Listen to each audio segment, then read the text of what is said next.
नमस्कार, खबर हरियाणा में आप सभी का स्वागत है। मैं हूं आपके साथ रिंकल गुप्ता।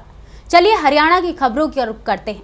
यमुनानगर में बरसात के चलते जिले की मंडियों के ऐसे हालात हो गए हैं कि लोग घर से जाते हैं तो सब्जी लेने के लिए, लेकिन मंडी से सब्जी के साथ साथ कई सारी बीमारियों को अपने साथ लेकर आ जाते हैं। हालांकि मंडी तो पक्की है, लेकिन सफाई व्यवस्था सुचारू रूप से ना होने के कारण मंडी पूरी तरह से बदहाल हो चुकी है।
समस्या सबसे पहले तो आपने मंडी की सफाई का हाल देख लिया है। प्रशासन जो है साल के साल ठेका देता है और वो ये नहीं सोचते कि ठेका हम कितने में दे रहे हैं, और ना कोई किसी भी मंडी के नुमाइंदे से उसकी सलाह ली जाती है कि वो अपने हिसाब से सफाई करते हैं, अपने हिसाब से ठेका देते हैं। और जो सफाई वाला है वो कहता है कि इतने में मेरा कुछ बनता नहीं। ये तो उसका दोष है ना, उसने टेंडर भरा है, कम का भरा है, तो उसको चाहिए उसमें पूरी सफाई दे।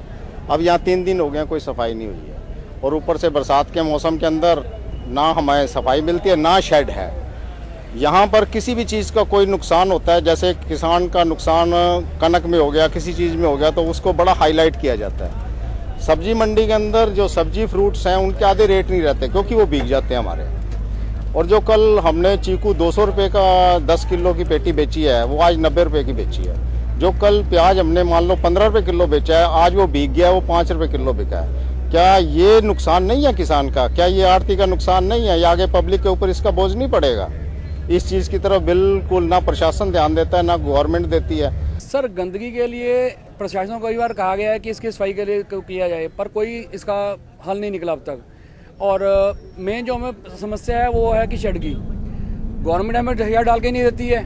हम लोगों ने अपने खर्चे पर डलवाया तो हमारा उतरवा दिया गया कि ये आप नहीं डाल सकते हैं। और एक बात और मैं कहना चाहूँगा कि जो हमारा जो है मार्केट कमेटी का ऑफिस है वो जगाधरी में बनाया हुआ उन लोगों ने। हमें कोई भी काम हो तो यहाँ से निकल कर जगाधरी जाना पड़ता है। गवर्नमेंट के चाहिए जब हम लोग यमुना में काम कर रहे हैं तो हमारा ऑफिस भी यमुना में आना चाहिए, ताकि हमें कोई भी दिक्कत हो वहाँ आराम से जा सके, उनसे बात कर सकें। जहाँ तक रेवेन्यू का ताल्लुक है, रेवेन्यू इसके ऊपर पहले मार्केट कमेटी ने एक फ़ीस लगाई थी, जिस वजह से इनका करोड़ों रुपए का रेवेन्यू था। लेकिन जब से फीस और सेस गवर्नमेंट ने हटा दी है, तो लेकिन उसके बावजूद भी इसको रेवेन्यू करोड़ों रुपए जाता था, उसके बावजूद भी सहूलतें नहीं थी और अब भी सहूलतें नहीं है। पहले तो हम इस के ऊपर सहूलतें लेने की कोशिश करते हैं कि हमारी मंडी ए क्लास मंडी है और हमें रेवेन्यू हम इतना प्रोवाइड करते हैं और उसके बावजूद भी हमें सहूलतें प्रोवाइड की जाएँ। लेकिन जब से रेवेन्यू गवर्नमेंट ने अपने आप बंद किया है, क्योंकि चीज़ों के दाम जो महंगाई दर है वो सब्जियों और फ्रूट के दर पे चलती थी, इसलिए उनको मजबूरी में इसका रेवेन्यू बंद करना पड़ा है। इसके ऊपर जो फीस और सेस थी वो बंद करनी पड़ी। लेकिन उसके बावजूद जब गवर्नमेंट ने तो अपना पक्ष देख लिया, लेकिन मंडियों का पक्ष नहीं देखा कि इसके अगर अर्निंग नहीं होएगी, अगर कोई रेवेन्यू नहीं चार्ज होगा तो ये मंडियों की डेवलपमेंट कहाँ से करेगी। हरियाणा में फसलों के बर्बाद होने और कर्ज में डूबे किसानों द्वारा आत्महत्या करने का सिलसिला लगातार जारी है, जो पूरे प्रदेश ही नहीं बल्कि देश के लिए चिंता का विषय बना हुआ है। आपको बता दें कि कैथल जिले के कलावत इलाके के गांव कमालपुर के किसान धूप सिंह ने शाम को जहर खाकर आत्महत्या करने की कोशिश की। जैसे ही किसान ने जहर खाया तो उसके परिजनों को पता लगा तो वह उसे डॉक्टर के पास ले गए। डॉक्टर ने कहा कि स्थिति काफी नाजुक है, उसे किसी बड़े हॉस्पिटल में ले जाइए। देखिए एक रिपोर्ट।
कोई भी नशे चला हुआ है। जब जीरी की फसल के सरकार ने भाव इतने कम दिए, एक जमींदार ने काफ़ी जमींदार इसके तहत आत्महत्याएं कर चुके हैं। 8 की तो मैंने खबर 3 दिन पहले सुनी थी, जिसके नाम उसमें हैं, और बगैर रजिस्ट्रेशन के काफ़ी किसान हैं।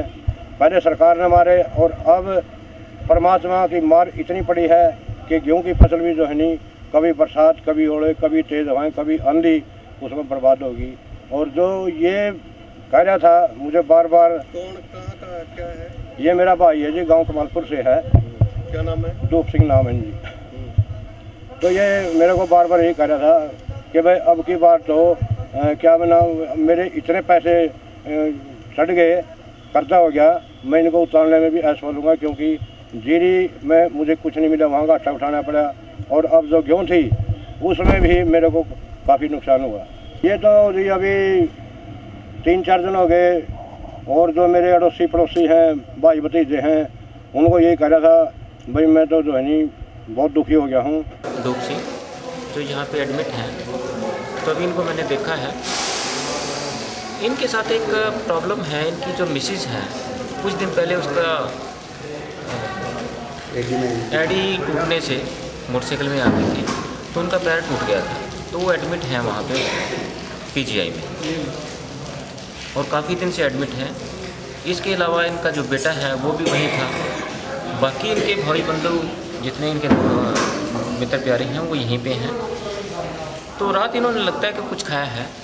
अभी डॉक्टर साहब से भी मेरी बात हुई है, मैंने उनको पेशेंट को भी देख लिया है, तो अभी ये पूरी तरह खतरे से बाहर है। ऐसी देश के जानी मानी कॉल सेंटर कन्वर्सेस में नौकरी लगवाने वाले गिरोह का गुड़गांव पुलिस ने भांडाफोड़ करते हुए एक व्यक्ति को गिरफ्तार कर लिया है। गुड़गांव पुलिस की माने तो कन्वर्सेस कंपनी के एक उच्च अधिकारी ने गुड़गांव के पुलिस आयुक्त और एक शिकायत दी थी कि कोई व्यक्ति उनकी कंपनी के नाम से बेरोजगार युवकों को कंपनी में नौकरी दिलाने के लिए ईमेल भेज रहा है।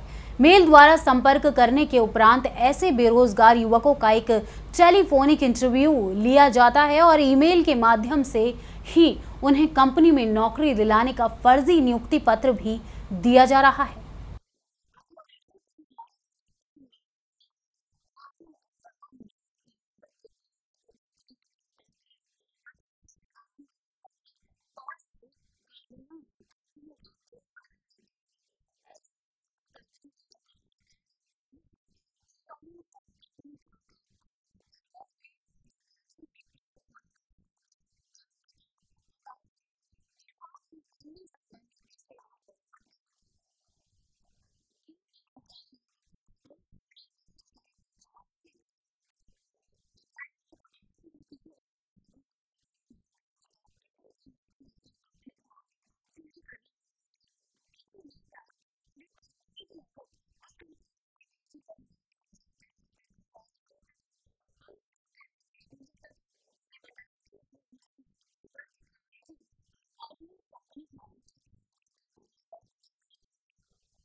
कन्वर्जिस जो मल्टीनेशनल कंपनी है, कन्वर्जिस ने सीपी साहब को मिलके उनकी तरफ से एक शिकायत आई कि कोई एक गैंग है जो कि लड़कों को फर्जी इंटरव्यू स्पूफ मेल भेजता है बेरोजगार लोगों को, जो ऐसे मिलते जुलते ईमेल आईडी क्रिएट करके और एक वेबसाइट क्रिएट करके कि भाई फर्जी जैसे ऐसे लगे कन्वर्जिस की तरफ से आई है, और फिर उनका फ़ोन टेलीफोनिक इंटरव्यू लेता है, उसके बाद उनका वैसे खुद मतलब पर्सनल इंटरव्यू लेता है और लोगों को इस तरह से चीट कर रहा है। तो उस पर केस दर्ज करके हमारे साइबर क्राइम सेल के इंस्पेक्टर सुधीर हैं, उन्होंने जब जांच की उनकी टीम ने, और उन्होंने तो एक लड़का है उसका नाम है रॉबिन इब्राहिम, जो दिल्ली का रहने वाला है, 28 वर्षीय लड़का है ये, इसको उन्होंने आज अरेस्ट किया है।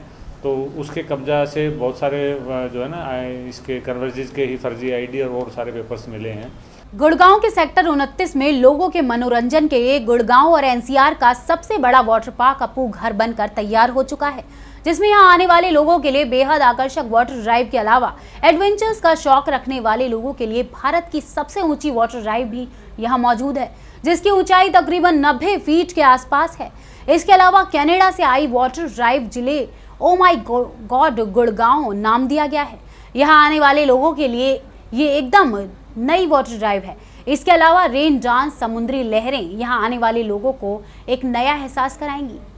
एक्चुअली मैं इस वाटर पार्क में पहली बार आया हूँ और देख के मतलब थोड़ा एक्सपीरियंस ठीक है, बढ़िया, अच्छा है।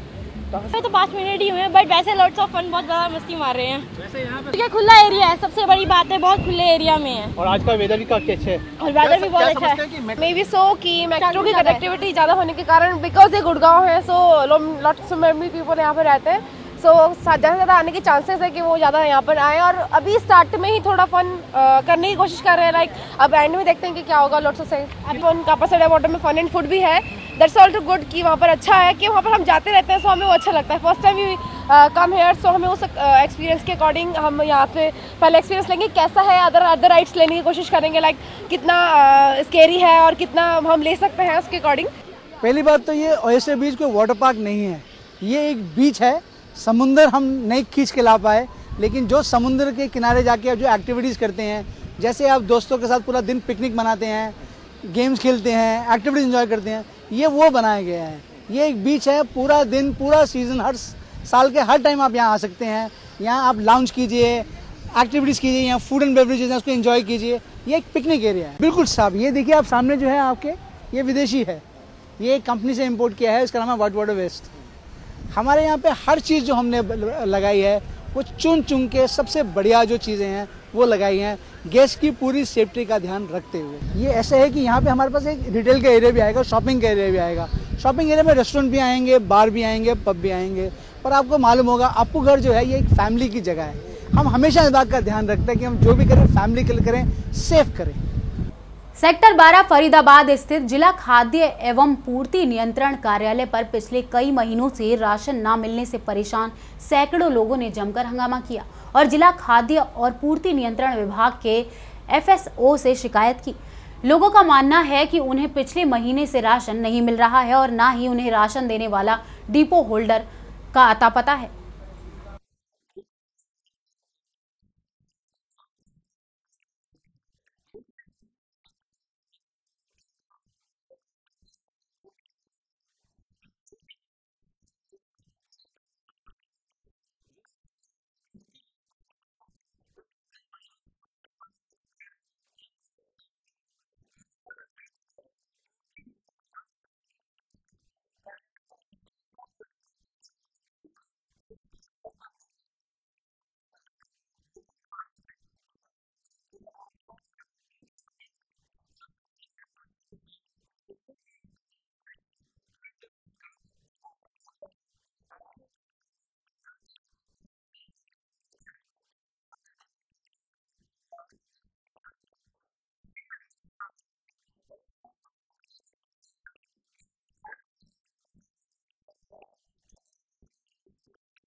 हमें कुछ मिलता ही नहीं, राशन पे नहीं मिलता कुछ भी, ना गेहूँ ना दाल हर जगह कहीं देखो जब दाल भी मिलती है, चावल मिलता है, चीनी मिलती है, तो इस पे तो कुछ भी नहीं मिलता। क्या करेंगे? कब से समस्या आ रही है? 2 महीने से 3 महीने, 2-3 महीने हो गए। तो जब आपको ये समस्या आ रही है तो आपको पहले भी कोई समस्या कभी दाल तो मिलती नहीं, कभी चीनी भी नहीं मिलती, ये मिलती नहीं सब कुछ, कुछ नहीं मिल रहा। कभी कुछ क्या करेंगे? गरीब आदमी कहाँ से लाएंगे बताओ? ये हमारे को पिछले 2 या 3 महीने से जो राशन की जो आपूर्ति होनी चाहिए, जो मिलना चाहिए राशन, वो हमें न मिलने के कारण हम आ जाए। अच्छा, किस तरह की परेशानी आ रही है? परेशानी राशन न मिलने की सबसे बड़ी समस्या है। पहली बात तो जो भी आधा अधूरा जितना भी मिलता है, आज पिछले 2 या 3 महीनों से वो भी नहीं मिल रहा है। डिपो धारक इसमें क्या कहता है? जो अभी डिपो धारक के जो हमारे थे वो कह रहे हैं हमारे पास है ही नहीं, हमारे पास माल ही नहीं आ रहा 2-3 महीनों से। हम जो जा रहे हैं, हम जो अभी जा रहे हैं वो तो पुराने जो डीलर वो कह रहे हैं मेरे पास हट गया, बोले मेरे पास तो है ही नहीं। उन्होंने साफ मना कर दिया जी हमारे पास, मैं पिछले 2-3 महीनों से लगा तो हर महीने से जाते हैं। पहले तो उनकी खबर भी आ जाती थी किसी ने कॉलोनी में भाई राशन मिल रहा है, ऐसे बोल जाते थे। अब तो वो भी नहीं है कि हमारा डिपो होल्डर कौन है। पिछले 2 महीने से हम भटक रहे हैं, कौन है? ये दिक्कतें तकरीबन तब से आ रही है, तब से सरकार चेंज हुई है, तब से ज्यादा दिक्कतें आ रही हैं। उससे पहले रूटीन में क्या इसके संबंध में पुराने डीलर के यहाँ पर कोई भी सूचना या कैसी भी कोई इन्फॉर्मेशन कोई भी नहीं? जो दीपो अगर नहीं मानी गई तो अगला कदम क्या होगा? क्यों नहीं मानेंगे? हमारा अधिकार है, हम अपने अधिकार को लेकर रहेंगे। वहीं करनाल के इंद्री में पंजाब हरियाणा हाई कोर्ट के जज द्वारा आज इंद्री में न्यायालय का उद्घाटन करने से जनता की वर्षों पुरानी मांग पूरी हो गई। पंजाब हरियाणा हाई कोर्ट के जज राजेश बिंदल ने आज इंद्री से न्यायालय का उद्घाटन कर तैयब हुसैन को इंद्री की पहली कोर्ट का जज होने का गौरव प्रदान किया। जज का आज इंद्री में पहुंचने पर जोरदार स्वागत हुआ।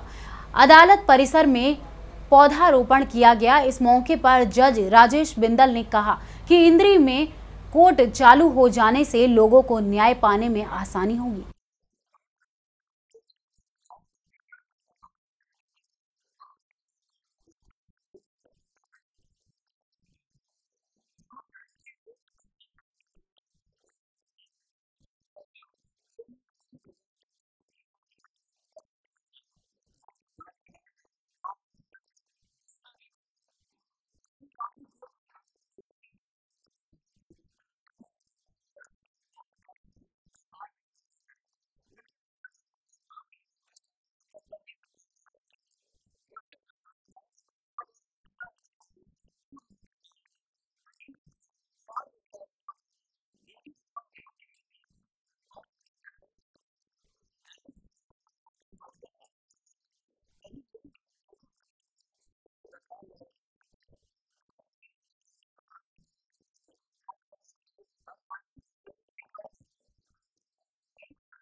की मांग पूरे जोर से की जा रही थी यहाँ की जनता के द्वारा, और इसकी शुरुआत हमारे स्वर्गीय साथी श्री अशोक चौहान जी के द्वारा, जो यहाँ के बार के प्रेसिडेंट रह चुके थे, उनके द्वारा की गई थी। उसको आगे बढ़ाने का काम मैं जयप्रकाश चौधरी ने आगे बढ़ाया उसको मैंने, और इस तरह से ये आज संघर्ष हमारा पूरा हुआ। हमने इसके लिए बहुत प्रयत्न किए और इसकी शुरुआत श्री राजेश बिंदल जी जो जस्टिस हैं हमारे Punjab and Haryana high court के, उन्होंने ही शुरू किया था इस प्रोग्राम को और इसको न्यायालय को शुरुआत कराने का, और आज उन्हीं के कर कमलों के द्वारा आज इस न्यायालय की शुरुआत हुई है। आज इंद्री के लोगों के लिए एक बहुत बड़ा तोहफा है। फिलहाल खबर हरियाणा में अभी के लिए वक्त हो चला है एक छोटे से ब्रेक का, कहीं मत जाइएगा।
ब्रेक के बाद खबर हरियाणा में आप सभी का फिर से स्वागत है। चलिए करते हैं रुख कुछ और खबरों का।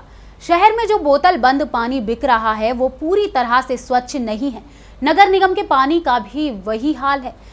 Distributor food and safety department की ओर से लिए गए सैंपल में से कुल 9 पैकिंग ड्रिंकिंग वाटर कंपनियों के सैंपल फेल आए हैं। विभाग ने अब इन कंपनियों के खिलाफ कोर्ट में केस दायर कर दिया है। इसके अलावा हाल में विभाग ने नगर निगम की ओर से सप्लाई किए जा रहे पानी के अलग अलग क्षेत्र से करीब 220 नमूने लिए हैं, जिसमें से 200 सैंपल फेल हुए हैं, जो कि लोगों की सेहत के लिए काफी चिंता का विषय है।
बात करें पानी की, तो फरीदाबाद में पूरा पानी दूषित हो चुका है। नगर निगम के भी सैकड़ों सैंपल फेल गए हैं।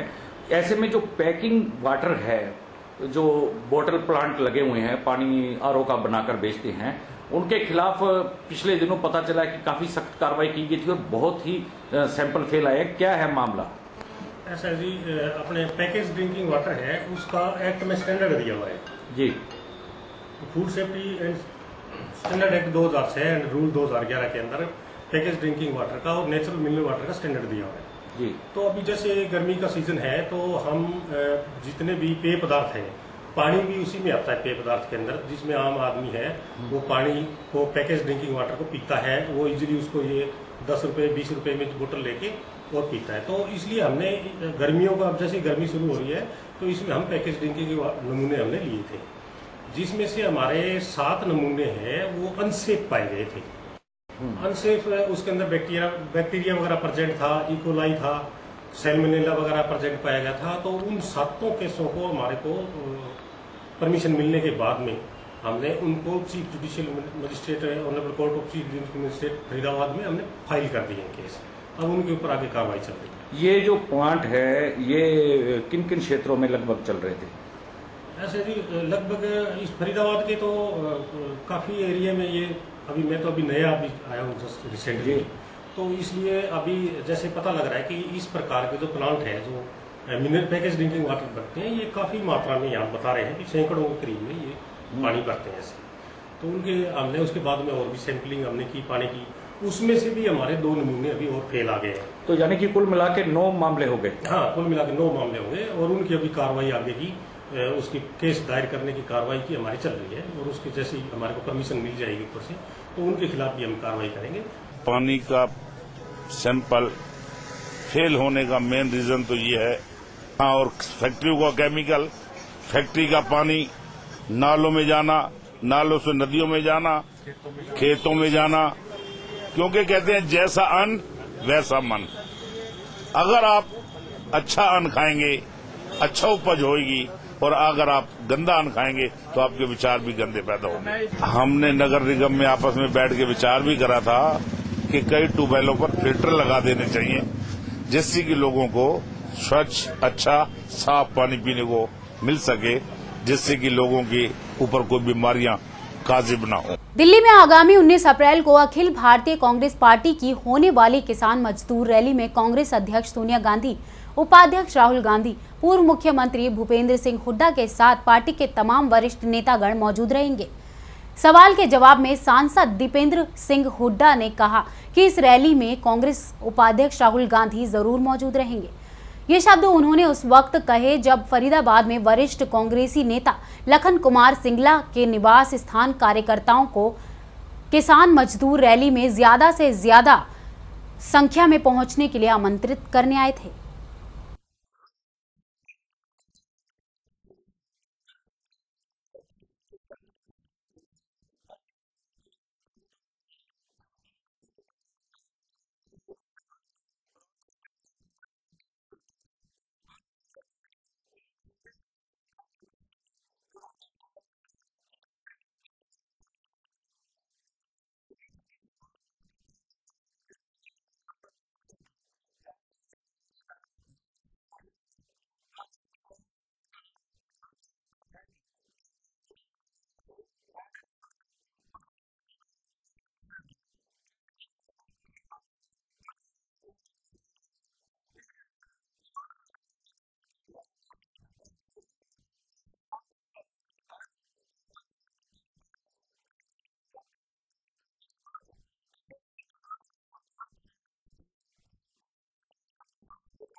सबसे पहले तो लखन सिंगला जी और तमाम कुरैशी साहब और सारे जो कांग्रेस जन यहाँ पे सबका हम धन्यवाद करते हैं। इतना जो मान सम्मान स्वागत लखन सिंगला जी के घर पे, और भी हम जो है आज आने का मुख्य मकसद ये है कि 19 तारीख को कांग्रेस की एक किसान मजदूर रैली होने जा रही है। इस रैली में ज़्यादा से ज़्यादा हरियाणा से लोग शिरकत करें और शिरकत करके कांग्रेस पार्टी का, श्रीमती सोनिया गांधी जी का, राहुल गांधी जी का, चौधरी भूपेंद्र सिंह हुड्डा जी का जो है वो अपना साथ देने का काम करें। उनको कांग्रेस पार्टी को, सोनिया गांधी जी को, राहुल जी को और चौधरी भूपेंद्र सिंह हुड्डा जी को ताकत देने के लिए ज़्यादा से ज़्यादा हरियाणा से हाजिरी हो।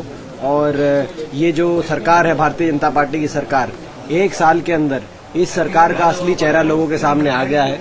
1 साल में जो बड़े बड़े वायदे करे थे वो सारे वायदों से पीछे कहीं हटती हुई दिखाई दे रही है। चाहे वो 15 लाख रुपए बैंक खाते में आने का वायदा हो, चाहे वो स्वामीनाथन कमेटी किसान के लिए लागू करने का वायदा हो, कर्मचारियों के लिए चाहे पंजाब स्केल लागू करने का वायदा हो, बड़े बुजुर्गों के लिए चाहे 2000 पेंशन करने का वायदा हो, सभी गरीब के लिए, तो सभी वायदों से ये सरकार कहीं पीछे हटती दिखाई दे रही है। और इस बात को लेके और किसानों की जो भूमि अधिग्रहण बिल में इन्होंने जो किसान की जो सहमति का प्रावधान था उसको खारिज करने का जो काम किया, उसके खिलाफ और इन पर दबाव बनाने ताकि किसान को ज्यादा मुआवजा मिल सके जो बेमौसम बारिश और ओलावृष्टि हुई है। पलवल आम आदमी पार्टी के हरियाणा किसान मोर्चे के प्रधान गुरनाम सिंह और नवीन जयहिंद आज जिला पलवल के किसानों से वार्तालाप करने के लिए पलवल पहुंचे, जहां उन्होंने मोदी सरकार द्वारा भूमि अधिग्रहण बिल का विरोध करने के लिए आगामी 22 अप्रैल जंतर मंतर दिल्ली पहुंचने के लिए आह्वान किया।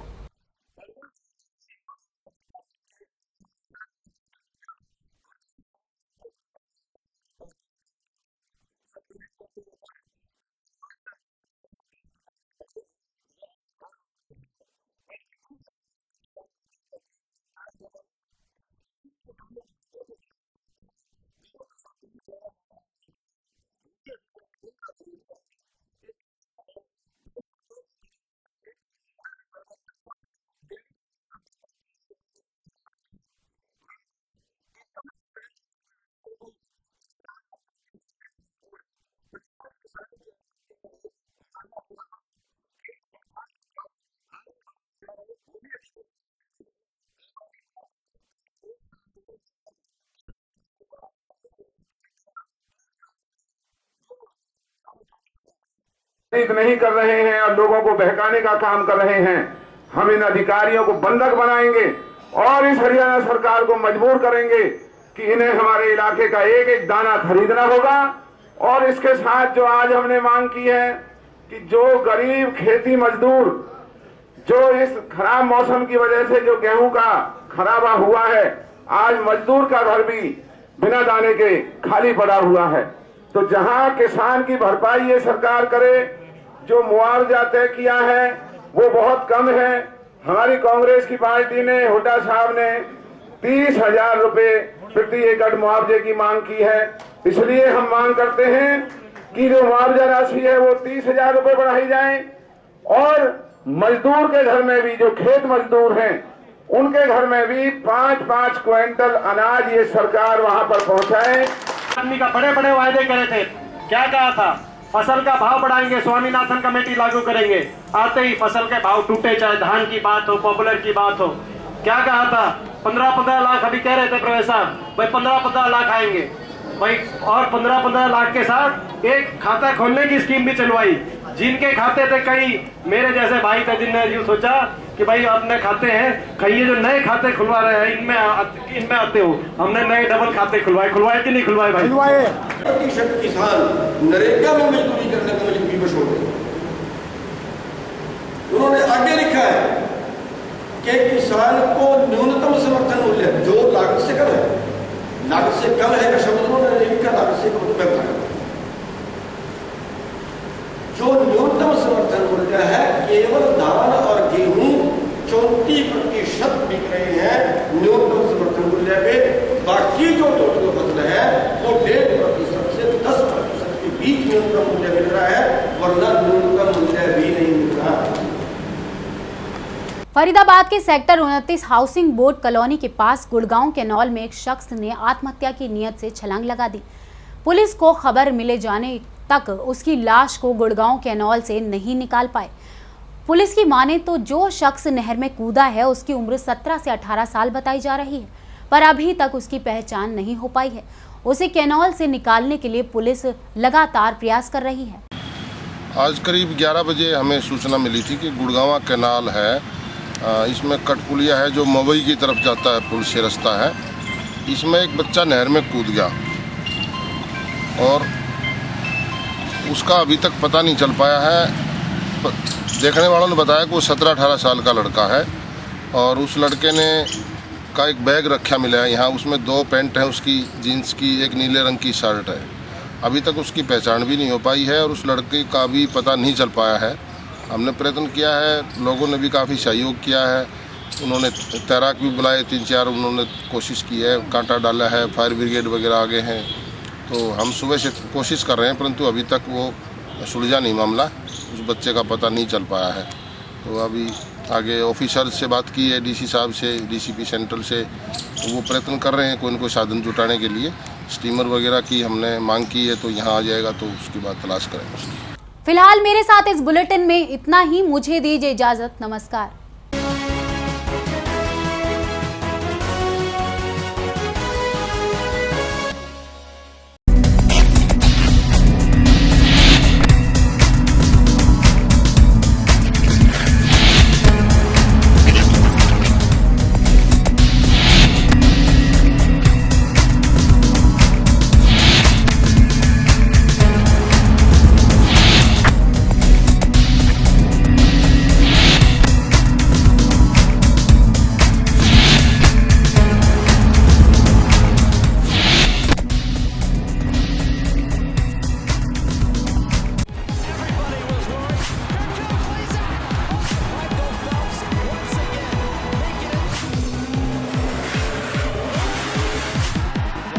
Here's an attack from Puma.